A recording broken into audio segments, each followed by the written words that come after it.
32. 32 eran las páginas del testimonio que los gringos me pusieron enfrente. Cada hoja, un clavo más en el ataúd de mi hermano. Mi sangre y mi firma al final. Esa era el martillo. Me llamo...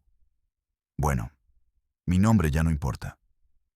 Para el mundo, para los federales, para la gente de allá de Culiacán, solo soy una cosa. El hermano traidor del Nini. La rata que cantó para salvarse el pellejo. Y aquí estoy, en este cuarto sin ventanas, con un aire acondicionado que te cala hasta los huesos, tratando de recordar cuándo se jodió todo. Tratando de encontrar el momento exacto en que dejé de ser un morro cualquiera y me convertí en esto. La verdad es que no hay un solo momento. Es como una enfermedad que te va comiendo por dentro, poco a poco, hasta que un día te miras al espejo y no reconoces al que te devuelve la mirada. Yo crecí a la sombra de Néstor. Siempre fue así. Él era el aventado, el que no se dejaba de nadie, el que nos defendía en la escuela, el que traía la feria a la casa cuando mi papá no encontraba jale. Yo era el flaco, el callado, el que prefería dibujar en un cuaderno a andar en la calle. Culiacán no es lugar para niños callados. Allá el ruido te traga. El ruido de las llantas rechinando en el asfalto, el ruido de los motores de las trocas arregladas y el otro ruido. El que todos oyen pero del que nadie habla. El tableteo seco y rápido de un cuerno de chivo a lo lejos. Ese sonido, para nosotros, era como la campana de la iglesia para otra gente. Marcaba el tiempo. Marcaba quién mandaba. Néstor entendió ese lenguaje desde muy chico. Yo no. A mí me daba miedo. Recuerdo una tarde, tendríamos como 12 y 14 años, estábamos jugando fútbol en la calle polvorienta de la colonia. De la nada, 2 camionetas negras, sin placas, frenaron en seco en la esquina. Se bajaron 4 vatos encapuchados, armados hasta los dientes. Agarraron a Don Chuy, el de la tiendita. Lo subieron a la caja de una de las camionetas como si fuera un costal de papas y se pelaron. Todo en menos de 30 segundos. La calle quedó en silencio. El balón rodó hasta detenerse en medio de la nada. Nadie dijo una palabra. Al día siguiente, la tiendita ya no abrió. Jamás volvimos a saber de Don Chuy. Esa noche no pude dormir. Néstor, en cambio, roncaba a mi lado como si nada. A la mañana siguiente, me vio la cara de espanto y solo se rió. Me dijo, «Así es la vida aquí, carnal. O eres el que sube a la gente a la troca, o eres el que se sube. No hay de otra». Esa fue la primera vez que sentí que él y yo éramos de planetas diferentes. Él veía el mundo como era, y yo todavía quería creer que podía ser de otra forma. Pero la necesidad es cabrona. Y la necesidad en Sinaloa siempre te empuja hacia la misma puerta. Empezó con cosas chicas. Néstor empezó a juntarse con la plebada de más arriba. Ya no llegaba a la casa con unos cuantos pesos. Llegaba con billetes que yo solo había visto en las películas. Se compró unos tenis que ni en mis sueños podía tener. Le compró un vestido a mi mamá. Pagó las deudas de la luz. ¿Cómo le dices que no a eso? ¿Cómo le dices que ese dinero está manchado cuando te está quitando el hambre? Él me veía la envidia en mis ojos. No era envidia mala, era admiración. Quería ser como él. Quería sentir lo que era caminar por la calle y que la gente bajara la mirada. No por miedo, sino por respeto. Una noche llegó bien entrado. Se sentó en mi cama. Olía a perfume caro y a pólvora. Me puso un radio en la mano. Pesaba un chingo. Me dijo, «Ya estás grande, carnal. Mañana te vas a parar en aquella esquina desde las 6 de la mañana. Si ves pasar una patrulla, un guacho, cualquier cosa rara, nomás aprietas este botón y dices 1. Si ves una camioneta de los contras, dices 2. Es todo. Te van a dar 2,000 bolas por el día». 2,000 pesos. En ese entonces, mi papá se mataba 15 horas bajo el sol por menos de la mitad a la semana. Mis manos temblaban. Sentí un frío que me recorrió toda la espalda. Era la puerta que había visto cruzar a tantos y de la que muy pocos regresaban. Néstor me vio dudar. Me quitó el radio de las manos. «Olvídalo», me dijo, con un tono de decepción que me dolió más que cualquier golpe. «Sigue con tus dibujitos. A lo mejor un día te mueres de hambre, pero con las manos limpias». Se levantó para irse. Y en ese momento, en esa fracción de segundo, tomé la decisión que me trajo hasta este cuarto helado. «No», le dije. «Dámelo, yo lo hago». Me devolvió el radio. No sonrió. Solo me miró con unos ojos que ya no eran los de mi hermano. Eran los ojos de un jefe. «Más te vale no cagarla», fue todo lo que dijo. Esa noche, abracé ese radio como si fuera lo más valioso del mundo. Era el boleto para salir de la miseria. Para ganarme el respeto de mi hermano. Para ser alguien. No tenía ni puta idea de que también era el contrato donde le vendía mi alma al diablo. Y el diablo, en Culiacán, siempre cobra. Con intereses. A las 5:30 de la mañana siguiente, el frío de Culiacán se te mete hasta el tuétano. Yo estaba en la esquina que me dijo Néstor, con un café de olla que mi mamá me había preparado sin hacer preguntas, aunque sus ojos lo decían todo. El radio en la bolsa de la chamarra se sentía como un ladrillo. Las primeras 2 horas fueron un infierno de nervios. Cada carro que pasaba me hacía saltar. Pensaba que todos sabían lo que estaba haciendo, que traía la palabra halcón pintada en la frente. El sol empezó a calentar el asfalto y con él mi confianza. Era un jale aburrido, la verdad. Ver pasar a la misma gente, los mismos camiones. Cerca de las 11, la vi. Una patrulla de la municipal, de esas que van a paso de tortuga, como buscando a quién joder. El corazón se me subió a la garganta. Saqué el radio. Mis dedos torpes casi lo tiran al suelo. Apreté el botón. Mi voz salió como un chillido de rata. 1 por la principal. Silencio. Por un segundo pensé que el aparato no servía. Luego, una voz grave y rasposa contestó: «Copiado, punto. Mantente atento». Sentí un alivio que casi me dobla las rodillas. Lo había hecho. No la cagué. El resto del día fue igual de monótono. A las 6 en punto, como me habían dicho, una camioneta gris sin vidrios polarizados se paró a mi lado. La ventana bajó lo suficiente para que una mano me pasara un fajo de billetes enrollado con una liga. Ni una palabra. Arrancó y se perdió en el tráfico. Me metí a un callejón y los conté. 2,000 pesos. Nunca en mi vida había tenido tanto dinero junto. Esa noche llegué a la casa sintiéndome el dueño del mundo. Le di 1,000 pesos a mi mamá. Se le llenaron los ojos de lágrimas. Me preguntó de dónde los había sacado. Le mentí. Le dije que un amigo me había conseguido un jale en una obra de ayudante. Me creyó o quiso creerme. Con los otros 1,000 me fui a comprar un pantalón de marca y unos tenis que siempre había querido. Cuando Néstor me vio, solo asintió con la cabeza, una media sonrisa en la cara. Esa fue mi paga real, esa aprobación en su mirada. Pasé casi 3 meses en esa esquina. Me volví bueno. Ya no me ponía nervioso. Conocía el sonido de cada motor. Distinguía a los ministeriales de los municipales, a los guachos de los marinos. Me hice invisible. Era parte del mobiliario urbano. Un día, Néstor me dijo que ya era hora de subir de nivel. Ya no sería un punto fijo. Me dieron una moto y un teléfono nuevo. Mi trabajo ahora era seguir gente. Te vamos a mandar una foto y una placa. Lo sigues, nos dices dónde entra, con quién se junta, a qué hora sale.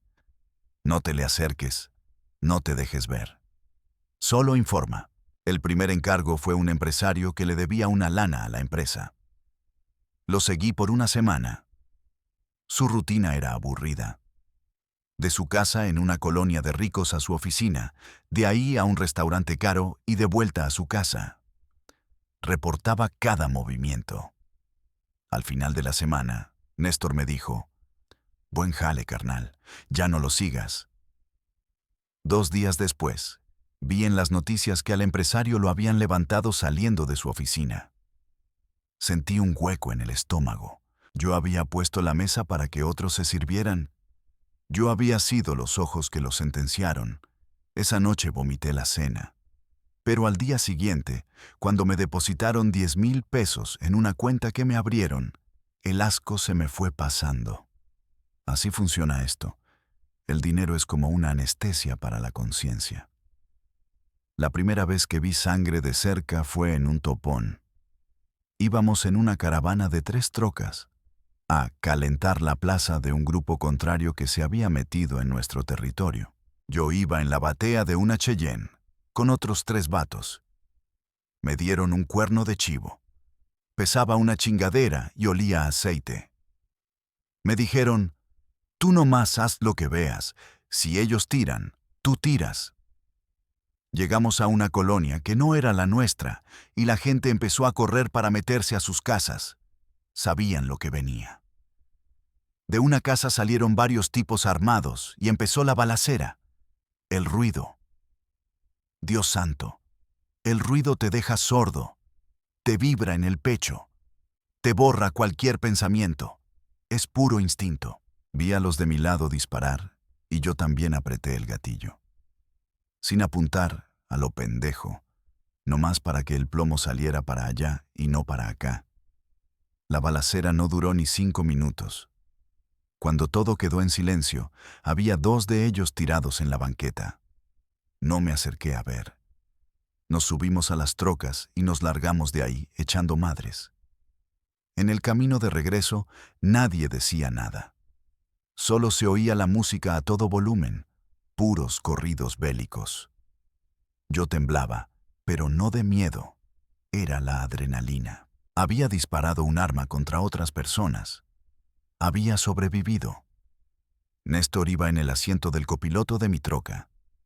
Se volteó, me vio y levantó el pulgar. Esa noche hubo fiesta en una finca a las afueras de la ciudad.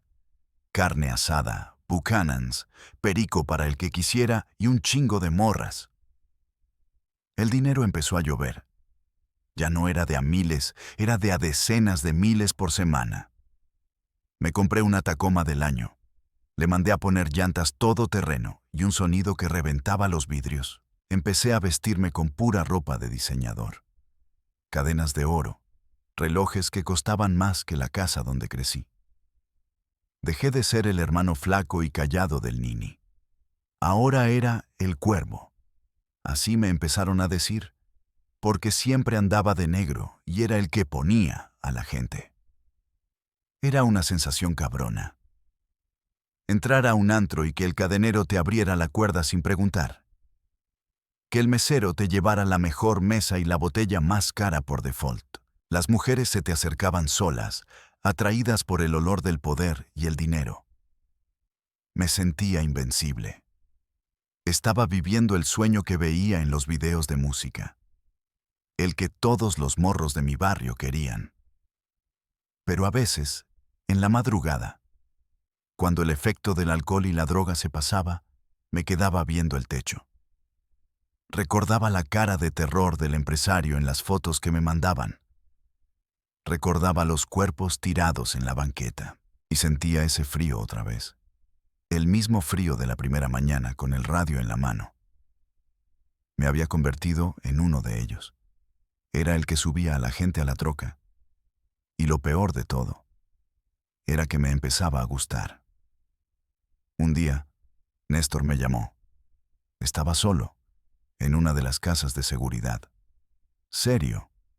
Eso era raro en él. «Carnal», me dijo, «la gente de arriba ha estado viendo tu trabajo. El patrón grande, el mero mero, sabe quién eres. Dice que tienes huevos y eres leal. Me pidió que te preguntara algo.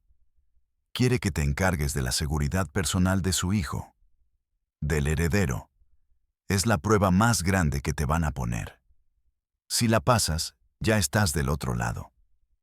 Pero si la cagas, aquí no hay segundas oportunidades. O te entierran con honores, o te entierran en pedazos. Claro que acepté. ¿Qué otra opción tenía? Decirle que no al patrón era como firmar tu propia sentencia de muerte. Además, mi ego estaba por las nubes. Ser el guardián de uno de los chapitos, del hijo del jefe de jefes, era el máximo escalón. Ya no era un simple gatillero o un halcón. Era parte del círculo íntimo. El primer anillo de seguridad de la realeza del narco. Mi vida cambió de la noche a la mañana. Dejé la Tacoma y me subieron a una Cherokee blindada. Me dieron un arsenal que parecía sacado de una película de guerra. R-15 con miras holográficas. Pistolas 5.7 que les decían matapolicías, porque atravesaban los chalecos, granadas de fragmentación. Mi trabajo era ser la sombra del plebe, como le decíamos. Y el plebe, Iván Archibaldo, vivía en una realidad aparte. Sus días eran una mezcla surrealista de paranoia extrema y lujo grotesco. Podíamos estar desayunando en una marisquería que cerraban solo para nosotros, con un perímetro de 10 camionetas artilladas cuidando las calles, y a las 2 horas estar en una finca en la sierra, viendo cómo interrogaban a un contador que le había jugado chueco a la organización. Ahí fue donde vi el horror en primer plano. El horror ya no era un cuerpo tirado a lo lejos en una balacera. Ahora tenía un rostro y gritaba. Trajeron al contador encintado de pies y manos, con la cara morada a golpes. Lo sentaron en una silla de plástico en medio de un patio de tierra. Iván estaba a unos metros, sentado en una hielera, bebiéndose una Pacifico Light, como si estuviera viendo un partido de béisbol. A su lado, mi hermano Néstor, con esa cara de piedra que ya le conocía. Me ordenaron que me quedara junto a Iván, sin moverme. Que vea el morro cómo se arreglan las cosas, dijo uno de los jefes de sicarios, un tipo al que apodaban el 14. Empezaron con un soplete. Le quemaron las plantas de los pies mientras el pobre hombre gritaba que iba a pagar, que le dieran tiempo. Le pedía a Dios, a la Virgen. Pero en ese lugar no había Dios. Solo estaba el poder del cártel. Después de los pies, siguieron los dedos. Usaron unas pinzas de electricista, de esas para cortar cable. Uno por uno. El sonido del hueso tronando es algo que no se te olvida nunca. Yo sentí que el estómago se me revolvía, pero tenía que mantenerme firme. Cualquier mueca de asco, cualquier señal de debilidad, y el siguiente en esa silla podía ser yo. Miré a Iván. Él ni parpadeaba. Le dio un trago a su cerveza y le dijo al 14, ya estuvo bueno de tanto ruido. Sáquenle la sopa y aviéntenlo al canal. Lo levantaron entre dos y se lo llevaron detrás de una bodega. Se oyeron 2 disparos secos y luego silencio. Néstor se me acercó. Me puso una mano en el hombro. La primera vez siempre pega, me dijo en voz baja. ¿Te acostumbras? Y esa es la verdad más jodida de todas. Te acostumbras. Te acostumbras a la sangre, a los gritos, a la brutalidad. Se vuelve tu día a día, tu normalidad. Las fiestas eran igual de extremas.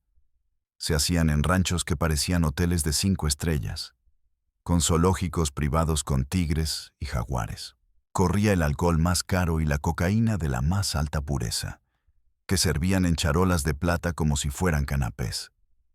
Ahí vi de todo. Políticos de alto nivel, de esos que salían en la tele hablando de combatir al crimen. Llegaban en helicópteros del gobierno a recibir sus maletas llenas de dólares. Generales del ejército se sentaban a la mesa con nosotros, planeando rutas y entregas. Y los famosos, los famosos. Les encantaba el peligro, sentirse parte de ese mundo. Vi a cantantes de corridos que ahora son leyendas, como el Commander o Calibre 50 en sus inicios, tocando horas y horas por un pago que triplicaba lo que ganaban en un palenque. Vi a actrices de telenovela que todos conocen, metiéndose pases con los jefes, riéndose de chistes que no entendían. Recuerdo una vez que trajeron a un comediante famosísimo de la televisión. El vato estaba cagado de miedo. Le pusieron un cuerno de chivo en las manos y le dijeron: «Cuenta un chiste o te quebramos». El pobre hombre, pálido como un papel, empezó a contar chistes con la voz temblorosa mientras todos nos cagábamos de la risa. Era un circo de poder y decadencia. Y yo estaba en medio.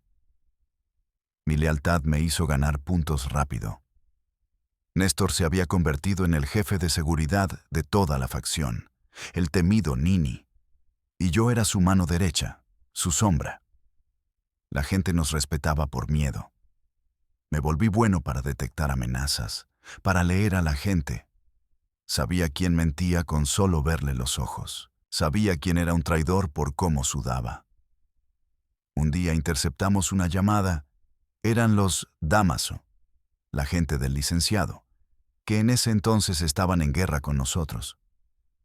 Planeaban un atentado contra Ovidio, el otro hermano. La información era precisa.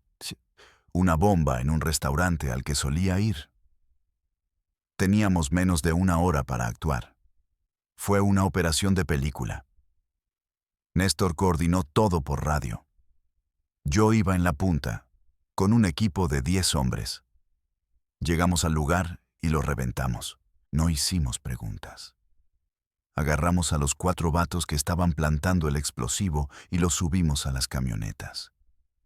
A uno de ellos me tocó trabajarlo a mí. Era la primera vez que yo dirigía un interrogatorio. Lo llevé a una casa de seguridad. Le metí una bolsa de plástico en la cabeza hasta que empezó a convulsionar. Se la quitaba justo antes de que se desmayara. Repetí el proceso 3 veces. A la cuarta, me dijo todo. Nombres, casas de seguridad, rutas. Cantó como un pajarito. Esa noche, Culiacán se calentó. Levantamos a más de 15 personas de la gente de los Dámaso. No quedó ni uno vivo. Fue una limpia. Al día siguiente, el mismo Iván Archibaldo me mandó llamar. Me regaló un reloj Rolex de oro con diamantes incrustados. Me dijo: «Demostraste de qué estás hecho, cuervo. Eres de la familia». Sostener ese reloj en mi mano fue como sostener un trofeo. El trofeo a la brutalidad, a la violencia. Había dejado de ser un espectador. Ahora era un protagonista del horror. Ya no me daba asco la sangre. De hecho, había descubierto algo terrible dentro de mí. El poder que sentía al tener la vida de alguien en mis manos era adictivo. Era la droga más potente de todas. Más que cualquier perico, más que cualquier botella de whisky. Era la sensación de ser un dios. Un dios en un infierno que nosotros mismos habíamos creado. Ese Rolex en mi muñeca no era un regalo, era una cadena. Cada diamante, un eslabón que me ataba más fuerte a ese infierno. Creía que estaba en la cima, pero en realidad solo estaba en el ojo de un huracán que tarde o temprano se lo traga todo. La paranoia se convirtió en el aire que respiraba. Ya no confiaba en nadie, ni en mi propia sombra. Cada llamada era una posible trampa. Cada cara nueva. Un posible infiltrado. Dormía con una pistola debajo de la almohada y me despertaba sobresaltado al menor ruido. Las fiestas ya no se sentían como celebración, sino como un campo minado. Observaba a todos. Analizaba cada conversación, cada mirada. El lujo se volvió una jaula de oro. Tenía todo el dinero del mundo, pero no podía caminar tranquilo por la calle. No podía ir a un cine. No podía llevar a mi mamá a cenar a un lugar público. Estábamos atrapados en nuestro propio reino de terror. El punto de quiebre, el momento en que el castillo de naipes empezó a temblar, no fue una balacera ni un operativo del gobierno. Fue algo más silencioso, más podrido. La traición interna. Empezaron a desaparecer sicarios, gente leal, de confianza. Un día estaban patrullando y al siguiente simplemente se los tragaba la tierra. Primero uno, luego dos, luego un convoy completo de 3 camionetas. No había cuerpos, no había casquillos, nada.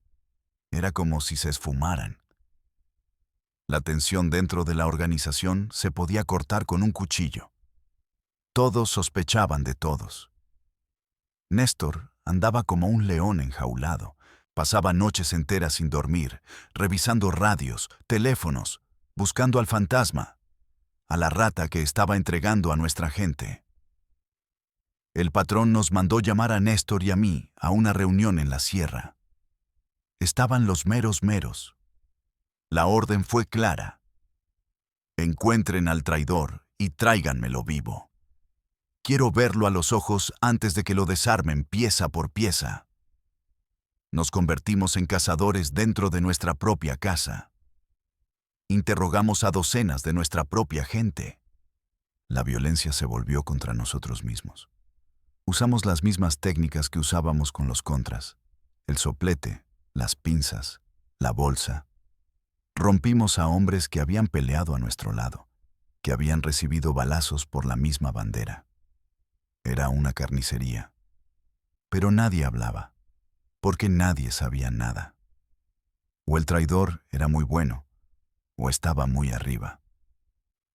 Una noche me llegó un pitazo, una fuente anónima, un mensaje a un teléfono encriptado que casi nunca usaba. Decía que la rata era un comandante de la policía estatal que estaba en nuestra nómina, un tal comandante Zafiro. Supuestamente, Zafiro le estaba pasando la ubicación de nuestros convoyes directamente a la Marina. La información parecía sólida.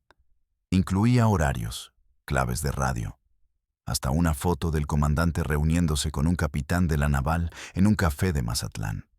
Se lo enseñé a Néstor de inmediato. Sus ojos se inyectaron de furia. Zafiro era de su gente, uno de los primeros que reclutó. La traición le pegó en lo personal. «Vamos por ese hijo de su puta madre», me dijo.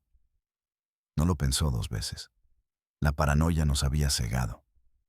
No verificamos la fuente, no hicimos contrainteligencia. El odio nos ganó. Esa misma noche montamos el operativo. Fuimos 20 hombres en 5 camionetas. Reventamos la casa de Zafiro en una colonia residencial. El tipo estaba cenando con su esposa y sus 2 hijos pequeños. Fue un desmadre. Los niños gritaban. La mujer se desmayó. Sacamos a Zafiro en pijama y a rastras. Lo aventamos a la caja de mi camioneta y nos lo llevamos a una bodega abandonada. Néstor se encargó personalmente del interrogatorio. Fue lo más brutal que he visto en mi vida. Y he visto mucho. No le preguntó, le sentenció. Sé que fuiste tú, perro. Confiesa y a lo mejor te mueres rápido. Zafiro juraba por sus hijos que era inocente, que alguien le había puesto un 4. Lloraba, suplicaba, pero Néstor no escuchaba. Le rompió cada dedo de las manos con un martillo. Le aplicó toques eléctricos en los genitales. Zafiro se desmayaba y lo despertábamos con cubetadas de agua helada. Yo estaba ahí, sosteniendo una lámpara, viendo cómo mi hermano se transformaba en un monstruo. Después de 3 horas, el cuerpo de Zafiro era solo un pedazo de carne molida. Entre balbuceos, aceptó todo lo que Néstor le decía, solo para que parara el dolor. Sí, fui yo. Yo los vendí. Fue suficiente. Néstor sacó su pistola, una Colt 38 Super con cachas de oro, y le vació el cargador en la cabeza. Dejamos el cuerpo encintado en un puente con una cartulina que decía: "Así terminan los traidores". Nos sentimos victoriosos. Creímos que habíamos arrancado el cáncer. Pero estábamos equivocados. Al día siguiente, desapareció otro de nuestros equipos. Y esa misma tarde, mientras monitoreábamos las frecuencias de la Marina, escuchamos algo que nos heló la sangre. Usaban una de nuestras claves secretas, una que solo conocíamos 5 personas del círculo más íntimo. Néstor, los 2 chapitos, un lugarteniente apodado El 20 y yo. La rata no era Zafiro. La rata seguía adentro. Y era uno de nosotros. Ahí empezó la verdadera pesadilla. Ya no podíamos confiar ni en la persona que tenías al lado. Nos mirábamos Néstor y yo. Y por primera vez vi duda en sus ojos. ¿Y si era yo? ¿Y si él pensaba que yo era el traidor? ¿Y si yo empezaba a pensar que era él? El diablo se había metido en nuestra cabeza. Comencé a recordar el mensaje anónimo. ¿Quién me lo había mandado? ¿Por qué a mí? La fuente que me dio el pitazo de Zafiro me había usado. Me había usado para que matáramos a un hombre inocente y para desviar la atención. El verdadero traidor me había tendido una trampa y yo caí como un pendejo. Me di cuenta de mi error fatal. Mi sed de probar mi valía, de resolver el problema, me había hecho imprudente. Había matado a un hombre, posiblemente leal, basándome en un mensaje de un desconocido. Y al hacerlo, le había hecho el trabajo sucio al verdadero infiltrado. Esa noche no pude dormir. El rostro de Zafiro suplicando, la imagen de sus hijos gritando, se repetían en mi cabeza una y otra vez. El Rolex en mi muñeca me quemaba la piel. Ya no era un trofeo, era la marca de mi estupidez, la prueba de que el poder me había corrompido hasta el punto de matar sin pensar. El sueño se había acabado. Estaba completamente despierto en una pesadilla de la que no había escapatoria. Y lo peor estaba por venir. Porque cuando el círculo de confianza se rompe, la única salida es la muerte o la traición. Y yo, sin saberlo, ya estaba caminando hacia la segunda. La paranoia es un veneno que te pudre por dentro. Néstor y yo dejamos de hablar si no era estrictamente necesario. Nos mirábamos en las reuniones y en sus ojos ya no veía a mi hermano. Veía a un jefe evaluando a un posible enemigo, y seguro él veía lo mismo en mí. La casa se nos había llenado de fantasmas. El de Zafiro, el de los sicarios desaparecidos y el peor de todos, el fantasma de la desconfianza. El clavo final lo puso el 20, el otro lugarteniente que conocía las claves. Un día se me acercó, muy calmado. Me dijo que tenía un pitazo de un soplón que se iba a reunir con los de la DEA en un hotel del centro. El patrón quiere que vayas tú solo, Cuervo, me dijo. Quiere discreción total. Entras, lo revientas y sales, sin hacer ruido. La orden tenía sentido. En ese clima de traición, mandar a un solo hombre de confianza, mi hermano, era una jugada lógica. O eso creí. Me tragué el anzuelo completo. Fui el pendejo más grande de Culiacán. Me preparé. Me puse un chaleco antibalas ligero debajo de una camisa holgada. Mi 5.7 en la cintura y 2 cargadores extra. Fui en un carro sedán, un Jetta normalito, nada que llamara la atención. Llegué al hotel y todo parecía tranquilo. Entré al lobby, me dirigí al elevador. El número de la habitación que me dio el 20 estaba en mi cabeza, 714. Cuando las puertas del elevador se abrieron en el 7º piso, supe que me habían chingado. El pasillo estaba oscuro, pero alcancé a ver el destello de los puntos láser rojos bailando en mi pecho. Eran docenas. Manos arriba, cabrón. Al suelo. Las voces no eran de municipales ni de guachos. Eran de la Marina, su acento inconfundible. Y detrás de ellos, Gringos, altos, con equipo táctico gringo, gritando órdenes en inglés. No tuve tiempo ni de sacar el arma. Me tiraron al suelo con una brutalidad que me sacó el aire. Una bota en mi nuca me aplastó la cara contra la alfombra sucia. Me esposaron con cinchos de plástico tan apretados que sentí que me cortaban la circulación. Mientras me sacaban a rastras, vi al 20 parado al final del pasillo, junto a un tipo que parecía agente de la DEA. No me miró, solo encendió un cigarro, con la calma de quien acaba de cerrar un trato. La rata era él. Y yo fui el cordero que le entregó a los lobos para salvar su propio pellejo. No me llevaron a una cárcel mexicana. Me subieron a un helicóptero Black Hawk en el aeropuerto y de ahí, directo a la frontera.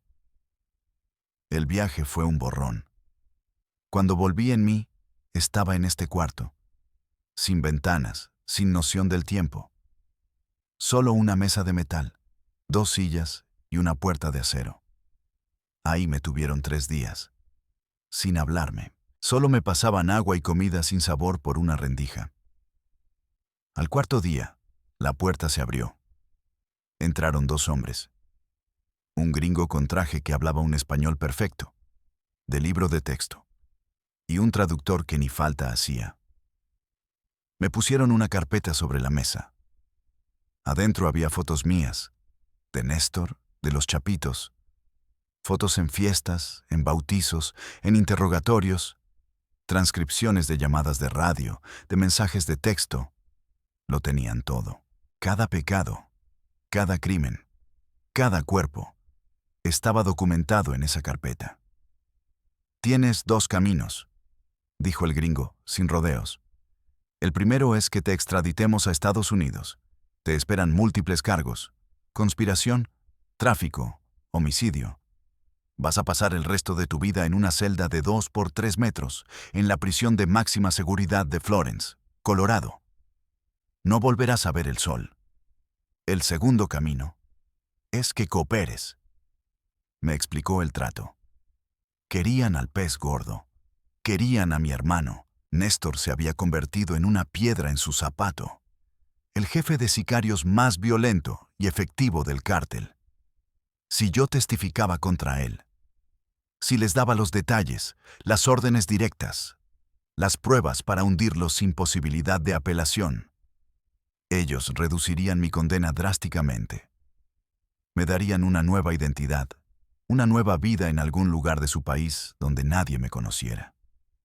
Me reí en su cara, una risa seca, amarga. ¿Creen que voy a traicionar a mi sangre? El gringo no se inmutó. Sacó otra foto de la carpeta. Era mi mamá, saliendo del mercado. Una foto tomada esa misma semana. La organización para la que trabajas no perdona, dijo con una frialdad que helaba. Ahora mismo eres un cabo suelto. O te mataron los marinos en un enfrentamiento, o eres un traidor que nos entregó. Para ellos ya estás muerto. Y si tú estás muerto, ¿quién va a cuidar a tu mamá? Sabemos que Néstor la adora, pero él está en guerra. ¿Crees que tendrá tiempo de protegerla cuando sus enemigos, o incluso sus propios aliados, decidan usarla para mandarle un mensaje? Ese fue el golpe final. La imagen de mi madre. La idea de que por mi culpa, por mi lealtad pendeja a un juego que ya había perdido, ella pudiera pagar el precio. Me rompí. Lloré como no lloraba desde que era un niño. Lloré por mi estupidez, por la vida que elegí, por el hermano que perdí en el camino y al que ahora iba a enterrar yo mismo. Me pusieron los papeles enfrente. 32 páginas. Mi declaración completa, mi vida entera de crímenes, y en cada párrafo, el nombre de Néstor Isidro Pérez Salas, mi hermano, el Nini. Tomé la pluma. La tinta negra se sentía como veneno saliendo de la punta. Cada firma era un martillazo, el último clavo en su ataúd. Y aquí estoy ahora, en este limbo. No estoy en una cárcel, pero tampoco estoy libre. Soy un fantasma con un número. Me dieron un nombre gringo que ni siquiera puedo pronunciar bien. Vivo en un pueblo perdido donde la gente se saluda en la calle y deja las puertas sin llave. El silencio de este lugar a veces me vuelve más loco que el ruido de las balaceras. A veces veo las noticias. Vi cuando lo agarraron. Vi su cara en la tele. La misma cara de desafío que siempre tuvo. No sentí nada. Ni alegría, ni culpa. Solo un vacío inmenso. Vendí a mi hermano. Vendí mi nombre. Vendí mi alma. ¿Para qué? ¿Para vivir esta mentira? ¿Para despertarme cada noche sudando frío, pensando que el 20 o la gente que quedó allá afuera va a encontrarme? ¿Para ser por siempre el hermano traidor del Nini? Así que si estás viendo esto, si eres un morro en Culiacán o en cualquier barrio jodido, y ves las trocas, el dinero, las morras, y piensas que esa es la salida, escúchame bien, no hay salida. Es una puerta que solo se abre para adentro. Te da todo por un rato, y luego te lo quita con intereses. Te quita a tus amigos, te quita a tu familia, y al final, te quita hasta el alma. Yo lo tuve todo, y ahora solo tengo esto. Un cuarto sin ventanas y 32 páginas que me recuerdan, cada puto segundo, que le fallé a la única persona que debía proteger. El diablo siempre cobra. Y a mí, me dejó vivo para que pague mi deuda por el resto de mi miserable vida.